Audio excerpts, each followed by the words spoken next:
में ज्वाइन किया है सीनियर सहाफी और तजज़ियेकार शाहजेब खानजादा ने। शाहजेब, बहुत बहुत शुक्रिया वक्त देने के लिए। कैसा देखते हैं इस फैसले को आप?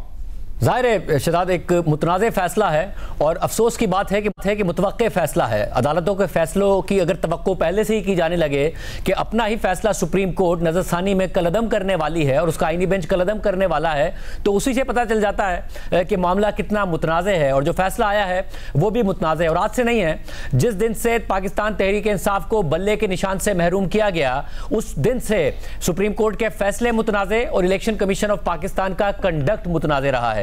आप पहले एक जमात को बल्ले के निशान से महरूम करते हैं, उसके बावजूद वो जमात सबसे बड़ी जमात के तौर पर उभरती है, उसके बाद आप उसको मखसूस नशिस्तों से महरूम करते हैं। पेशावर हाई कोर्ट अगर फैसला दे भी दे तो सुप्रीम कोर्ट का अपना जो बेंच है वो फैसला देता है 13 रुकनी कि नहीं, ये नशिस्तें तहरीक इंसाफ की बनती है और इलेक्शन कमीशन उस फैसले पर अमल नहीं करता। सुप्रीम कोर्ट के बेंच की तरफ से 8 जजेस की तरफ से 2 दफा वजाहत आती है कि अगर इलेक्शन कमीशन ताखीर करेगा तो इसके नताइज होंगे। इलेक्शन कमीशन फिर भी नहीं अमल करता, फिर आपको पता ही है तरामीम होना, आईनी बेंच बनना, बेंच बनने के बाद ये फैसला आना।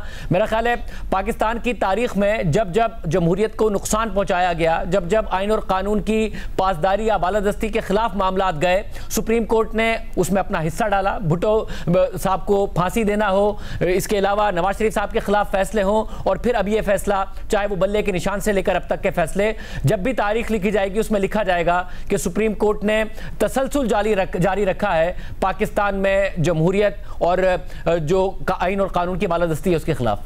शाहजेब, जब 12 जुलाई 2024 को फैसला आया, जैसे आपने बताया, इलेक्शन कमीशन ने उस पर अमल दरामद नहीं किया, बल्कि इलेक्शन एक्ट में हुकूमत ने तरमीम कर दी थी जिसमें कहा था कि कोई भी शख्स अपने इलेक्शन जीतने के बाद 3 दिन के अंदर उससे फैसला करना है कि कौन सी पार्टी ज्वाइन करनी है, और फैसले करने के बाद वो पार्टी तब्दील नहीं कर सकते। और ये फैसले का इतलाक उन्होंने कहा था 2017 जब इलेक्शन एक्ट का नफाज हुआ था उस वक्त से होगा, तो उस वक्त तो टाल मटोल करती रही। अब आपको लगता है इलेक्शन कमीशन मजीद टालेगा या फैसले पर फौरी अमल दरामद होता हुआ देख रहे हैं आप? नहीं, बिल्कुल मेरा नहीं ख्याल कि टालेगा। हो सकता था कि इलेक्शन कमीशन शायद फैसला आने से पहले ही इस पर अमल दरामद कर देता, मगर वो मुमकिन नहीं था। पहले तो आपको याद होगा कि जब वो टाल मटोल की गई उसके बाद भी जजेस की तरफ से ये वजाहत आई थी कि जो एक्ट में तब्दीली है उसका जो इतलाक है वो माजी से नहीं होगा, मगर उसके बावजूद इलेक्शन कमीशन ने सुप्रीम कोर्ट का फैसला नहीं माना था। अब कतई तौर पर मेरा ख्याल इस बात की तवक्को नहीं है कि इलेक्शन कमीशन कोई भी डिले करेगा। 2/3 मेजॉरिटी हुकूमत को मिलने जा रही है या फिर हुकूमती इत्तेहाद को मिलने जा रही है, इसमें किसी भी किस्म की ताखीर की तवक्को इलेक्शन कमीशन से नहीं की जा सकती। ये मौजूदा चीफ इलेक्शन कमिश्नर हैं, एक जॉब थी इनकी मुल्क में शफाफ इंतखाबात कराना, वो नहीं कराए। उसके बाद जो मामला था वो नशिस्तों के हवाले से था। देखिए, जिन जमातों को अवाम ने वोट दिए वो आइन के मुताबिक ये है कि अवाम ने आपको वोट दिए, आइन के मुताबिक आपको नशिस्तें मिली और आइन के मुताबिक उसके तनासुब से आपको मखसूस नशिस्तें खवातीन और अक़लियतों की मिलनी चाहिए थी। मगर अब इन जमातों को उससे ज़्यादा नशिस्तें मिलने जा रही हैं जिस हिसाब से अवाम ने इनको वोट दिया था। पहले तहरीक इंसाफ को ज़ाहिर बल्ले का निशान से महरूम किया, मगर अक्सरियत अवाम ने उनको दी, हुकूमत वो नहीं बना सके और अब उन्हें मखसूस नशिस्तों से भी महरूम कर दिया गया। लेकिन इसमें अब हुकूमत फ़ायदा क्या हासिल करेगी? पिछले साल सियासी हालात बिल्कुल मुख्तलिफ थे, अब हुकूमत मजबूत नज़र आ रही है, यानी कि 1 पेज की बात होती थी, बल्कि अब तो ख्वाजा आसिफ साहब कह रहे हैं कि हाइब्रिड गवर्नमेंट जो है वो मुल्क का बेहतर मुस्तकबिल तय कर सकती है, उससे ज़्यादा फ़ायदा होगा। तो अब हासिल क्या कर सकती है हुकूमत इतनी मेजॉरिटी के बाद? एक जो बाजार नज़र आता है कि अगर कोई तरमीम कर रही है तो शायद कौमी असेंबली के हद तक JUIF की जरूरत भी ना पड़े, क्योंकि अब मखसूस नशिस्तें MQM, नून लीग और पीपल्स पार्टी को मिल जाएंगी। देखिए, और मगर ऐसी तरमीम करनी क्या है? हमने देखा माजी में भी जब ये 26वीं तरमीम करने जा रहे थे तो मौलाना को मना लिया, मौलाना ने कुछ चीज़ें 26वीं आईनी तरमीम से निकलवा दी और हुकूमत मौलाना को मनाने में कामयाब हो गई। जहाँ तक हुकूमत के सर्वाइवल का बात है, जैसे आप कह रहे हैं सेम पेज, तो शहजाद हमने देखा है माजी में कि आपकी असेंबली में तादाद कितनी है अरकान की, इससे फ़र्क नहीं पड़ता। आपका पेज सेम है या नहीं है इस बात से फ़र्क पड़ता है। मियाँ नवाज शरीफ साहब की 2/3 मेजॉरिटी वाली हुकूमत थी, नहीं सर्वाइव कर पाई क्योंकि आपकी नहीं बन रही थी। मोहतरमा बेनज़ीर भुट्टो की दोनों हुकूमतें नहीं सर्वाइव कर पाई, नहीं बन रही थी। मियां नवाज शरीफ साहब मेजॉरिटी लेकर आए थे 2013 में, नहीं सर्वाइव कर पाए क्योंकि एस्टैब्लिशमेंट के साथ सेम पेज नहीं था। इमरान खान साहब के पास मेजॉरिटी नहीं थी, मगर 3.5 साल ताकतवर तरीन वजीर आजम के तौर पर सामने आते थे और खुद कहते थे मैं सारे काम एजेंसियों से कराता था, अपने इत्यादियों को मैनेज कराता था। मगर जिस दिन सेम पेज फटा उस दिन हुकूमत चली गई।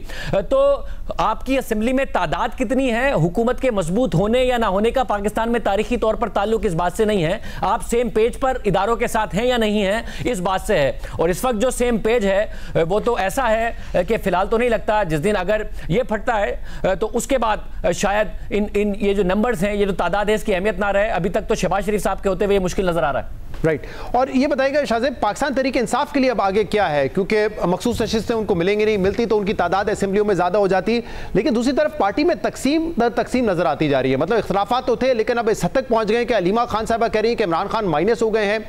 बजट का मामला जिसमें इमरान खान ट्वीट करते हैं बजट नहीं पेश किया जाएगा, अली अमीन गंडापुर साहब पेश करते हैं, फिर कहते हैं पेश तो कर दिया है, मंजूर नहीं करेंगे, लेकिन फिर मंजूर भी कर दिया, और उस पर भी इख्तलाफात है। कोई कह रहे हैं सियासी कमेटी का फैसला था कि मंजूर करें, कोई कहता है कि नहीं जल्दी क्या थी, 8-10 दिन बाद कर लेते। तो ये इख्तलाफात के जब सामने रखते हैं तो तहरीक इंसाफ को कैसे आप आगे देख रहे हैं? देखिए ज़ाहिर मसाइल में नजर आ रही है, तितर बितर नजर आ रही है, और अब तो कोई और नहीं कह रहा। जो इल्जामात दूसरे लोग लगाते थे तहरीक इंसाफ के लोग आपस में खुद लगा रहे हैं। तहरीक इंसाफ के अंदर से आवाज आती है खैबर पख्तूनख्वा में करप्शन हो रही है।